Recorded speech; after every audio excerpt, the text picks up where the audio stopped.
yang dilaksanakan di Bandung tanggal 3 Desember tahun 2020. Dasar Undang-Undang Nomor 29 tahun 2014 tentang pencarian pertolongan, tahun 2017 tentang pembinaan potensi pencarian pertolongan, tentang standar kompetensi teknis potensi pencarian pertolongan,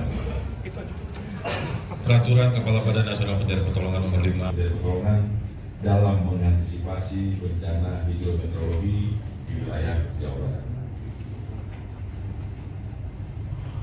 Koordinasi potensi pencarian pertolongan berdasarkan di Hotel Grand Sofia, Bandung.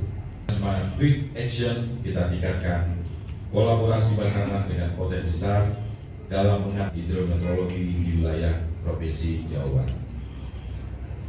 Undangan dan peserta, undangan ada 10 orang dari peserta berjumlah 100 orang dari koordinator daerah, ketua koordinasi kemanusiaan di wilayah Jawa Barat, forum koordinasi potensi dan pertolongan tahun 2024. Selanjutnya untuk membuka secara resmi kegiatan.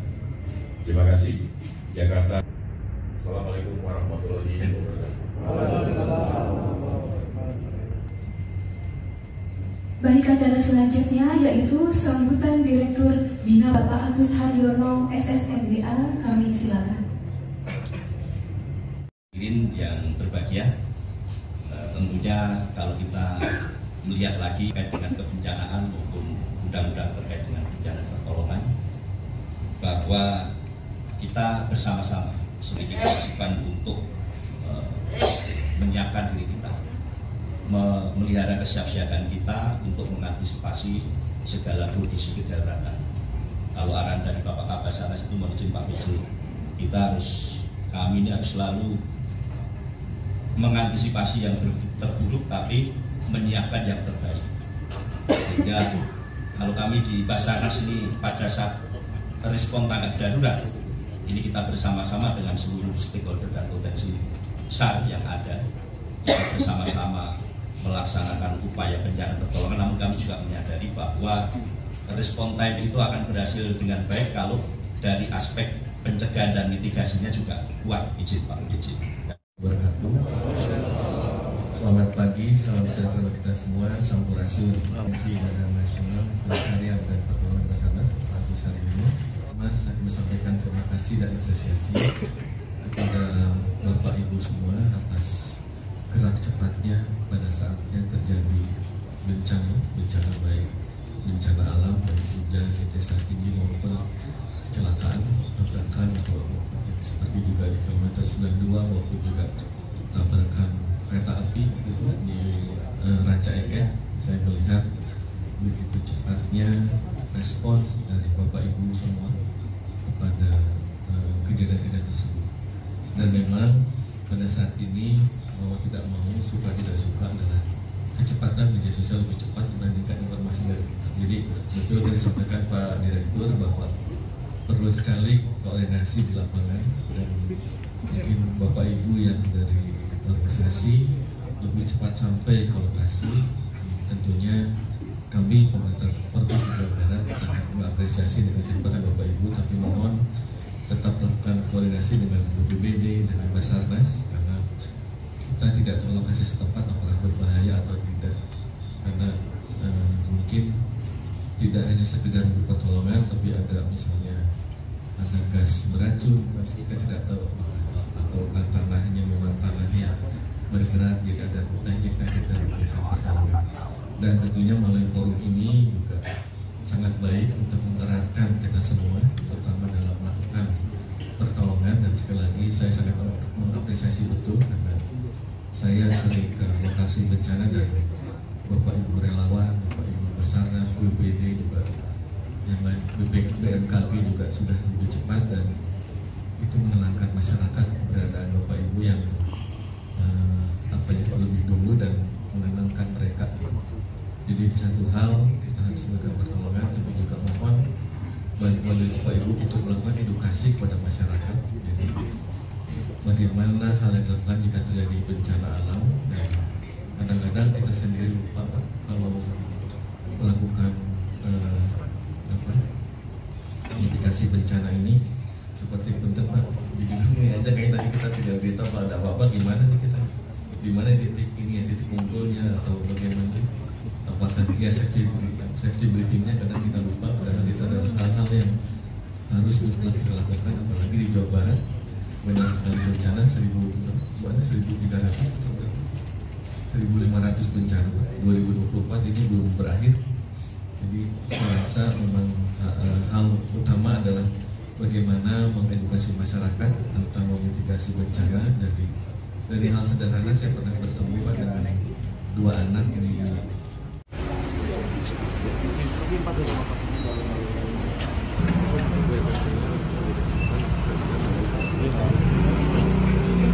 Barat menyambut baik forum koordinasi penyelamatan dan pencarian ini, karena ini di sini forum ini semakin bersinergi dalam mitigasi bencana. Jadi ada banyak organisasi-organisasi, banyak para penggiat aktivis. Jadi kita tahu kalau kadang-kadang kalau ada bencana itu kan lebih cepat tuh di medsos ya kadang-kadang. Dan ya SAR juga kan terbatas, Basarnas terbatas tempatnya, lokasinya. BPBD juga kadang-kadang jauh dari lokasi, dan teman-teman yang penggiat aktivis lebih cepat. Tapi saya minta agar melakukan koordinasi dengan Basarnas atau BPBD agar tidak salah dalam melakukan pertolongan. Jadi kan kita tidak tahu apakah berbahaya atau tidak di lokasi itu. Jadi sangat baik, dan saya berharap setelah ini ada forum lain dalam bentuk pelatihan. Dan yang paling penting adalah bagaimana mengedukasi masyarakat dari tingkat PAUD ya, sampai tingkat SD, SMP, SMA, dan juga di lingkungan juga, entah di kelurahan, di desa, itu juga harus dilakukan terus. Karena seperti sekarang kan hujan, kadang-kadang banjir seperti itu.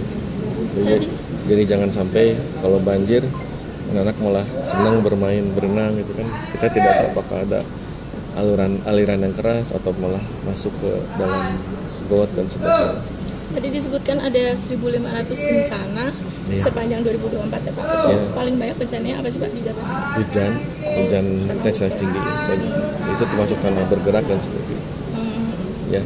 Nah, kalau untuk masyarakat sendiri nih Pak, melihatnya terhadap kesadaran bencana seperti apa sih Pak sekarang kondisi masyarakat? Iya, pertama mereka sudah melihat respons dari pemerintah, dalam hal ini juga Basarnas, BPBD sudah baik ya. Dan memang harus ditingkatkan. Tapi masyarakat juga sudah cukup baik dalam artian kalau terjadi bencana mereka rela meninggalkan rumahnya ke tempat yang aman. Jadi tidak takut. Jadi harta itu nomor sekian lah. Yang penting keselamatan jiwa mereka yang utama. Sudah terlihat banyak di daerah seperti itu. Ada himbauan nggak? Saat ini kan sudah memasuki bagian dari musim rawan bencana nih Pak, terutama wilayah-wilayah yang sudah dari awal kan kami sudah mengirimkan surat ke seluruh kota kabupaten. Artinya dengan sini juga masyarakat sudah paham bahwa mulai kan puncak ini kan dari akhir November sampai April musim hujan itu, jadi berhati-hati sekali dan tetap jaga maksudnya kalau hujan gitu ya sebaiknya berlindung tempat yang aman ya, tidak perlu keluar rumah dan sebagainya ya. Pak, yang lain Pak terkait pemberhentian Ketua KPU Jabar. Ya, kami menghormati keputusan DKPP ya, dan tentunya sudah mulai prosedur kan. Ya kita menghormati saja. Jadi prosedur selanjutnya sesuai dengan aturan yang berlaku saja seperti apa. Ya. Ada info mungkin Pak nanti selanjutnya diganti PLT-nya siapa? Belum dengar. Ya. Tapi kan kita hormati keputusan DKPP. Nanti ada ini nggak Pak permintaan khusus, apakah nanti seperti rekapitulasi itu harus tetap berjalan aman atau gimana? Kan ini tidak mengganggu proses pilkadanya kan, jadi bisa jalan terus. Ya. Pak, satu lagi Pak soal bencana lagi Pak, karena kan akhir tahun ini pasti Nataru ya Pak ya. Oh, iya. Nah ini untuk wisata itu seperti apa sih Pak untuk himbauannya? Iya, kemarin kan sudah diingatkan Pak Kepala BPBD, Kepala Badan BNPB bahwa untuk daerah-daerah yang tertentu itu harus dijaga betul, jangan sampai pada saat ya kita tahu alam lah, jadi jangan sampai pada hujan besar kita tetap di luar seperti itu ya. Untuk berarti kan juga BMKG gitu. Ada permintaan khusus nggak Pak untuk pelaku sektor di wisatanya Pak, agar supaya nanti pengunjung ini? Yang pertama safety briefing paling penting seperti apa itu, jadi agar mereka silakan, tapi kan kalau misalnya arung jeram, ya pada saat hujan lebat ya jangan dilaksanakan seperti itu. Tapi jangan juga menjadi takut gitu, tidak kemana-mana liburan kan. Ya. Pak, terakhir soal update JFLS yang leader yang ininya itu, di kan ada yang keluar berapa yang banyak? afirmasi sih pasti tidak ada. Ditangguhkan atau tidak ada? Tidak ada untuk tahun ini. Oh, tidak ada. Untuk ini. Itu berapa banyak sih peserta yang? Saya nggak hafal. Tapi lebih banyak yang jalur biasa sih.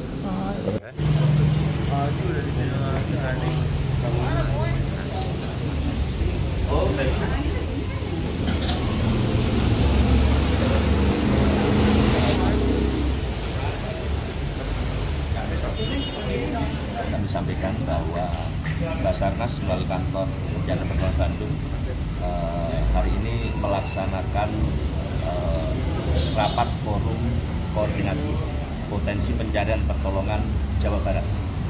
Jadi ini merupakan salah satu upaya bagian dari kesiapsiagaan Basarnas beserta seluruh potensi SAR yang ada di Provinsi Jawa Barat dalam rangka mengantisipasi bencana hidrometeorologi.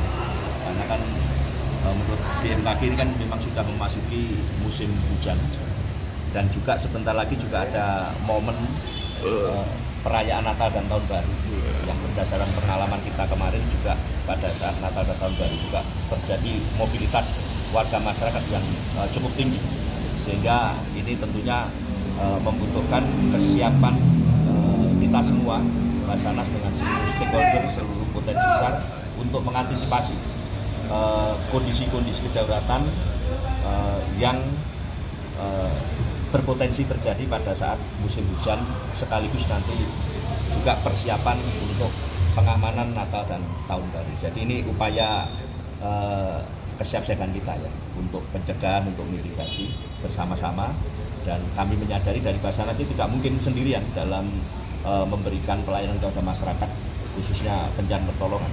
Kita harus menjadi sebuah super tim ya, bersama-sama dengan seluruh potensi SAR yang ada untuk siap memberikan respon yang cepat, tepat, dan sinergi apabila dibutuhkan.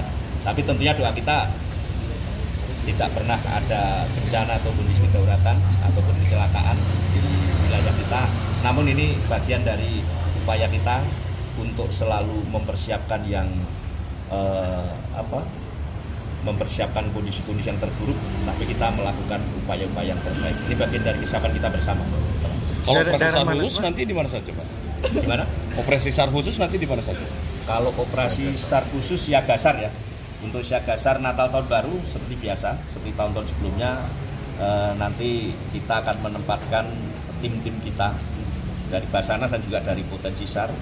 Kita tentu yang jadi titik fokus perhatian kita adalah di sepanjang ruas tol, baik di Purbalunyi maupun di tol di Cipali, kemudian juga titik-titik yang menjadi tempat berkumpulnya warga masyarakat dalam rangka merayakan Natal dan Tahun Baru, seperti tempat-tempat wisata ataupun tempat-tempat keramaian lainnya. Dan juga tentunya yang tidak kalah penting untuk diwaspadai adalah wilayah-wilayah yang memang rawan bencana dan kecelakaan. Jadi nanti kita akan tempatkan tim dari Bandung dan juga dengan dukungan dari kantor pusat Basarnas, bersama-sama kita nanti akan siapkan tim-tim kita untuk standby di lokasi-lokasi tersebut. Pak, daerah-daerah kita siapkan semuanya Pak Kakansar. Nanti Pak Kakansar bisa menambahkan unsur laut, darat, maupun nanti juga Basarnas sudah menyiapkan heli kita juga seperti tahun-tahun sebelumnya. Kita juga siapkan tim heli rescue kita untuk mengantisipasi segala kemungkinan. Pak, terkait Pelabuhan Merak yang saat ini ditutup, ada himbauan kepada masyarakat seperti apa? Ya, kalau untuk Pelabuhan Merak nanti kami himbau kepada masyarakat pada saat melaksanakan aktivitas penyeberangan tentunya selalu perhatikan, update terus informasi dari otoritas setempat ya, dari BMKG, dari otoritas pelabuhan terkait dengan cuaca dan kondisi laut. Dan tentunya nanti sudah dari pemerintah sudah mengkondisikan semua dan menyiapkan kalau memang nanti kondisi misalnya tidak mungkin untuk menyeberang ya dipatuhi. Tapi kalau sudah dipastikan penyeberangan kondisinya aman, silakan selalu diupdate informasinya. Pak, mungkin di mana saja Pak daerah-daerah dengan potensi bencana tinggi di Jawa Barat mungkin? Kalau Jawa Barat tentunya ya, kalau untuk bencana yang kita waspadai di Cianjur ya Pak ya. Cianjur, kemudian di wilayah-wilayah Sumedang, wilayah-wilayah dataran tinggi, yang kalau hujan tentunya potensi longsor, banjir, termasuk di kota Bandung juga potensi banjir kita waspadai. Dan juga itu tadi sepanjang ruas tol Purbalenyi, Cipali, yang itu nanti kan kita tahu sendiri, kota Bandung ini kan favorit untuk berlibur, ya kan, di samping untuk aktivitas lain. Biasanya kalau hari libur panjang dan lain sebagainya menjelang Desember akhir tahun itu banyak warga dari Jakarta, dari daerah lain yang banyak melakukan perjalanan ke Bandung dan Provinsi Jawa Barat. Jadi termasuk sepanjang pantai nanti dari Pangandaran sampai Sukabumi itu juga kita antisipasi sudah. Terima kasih.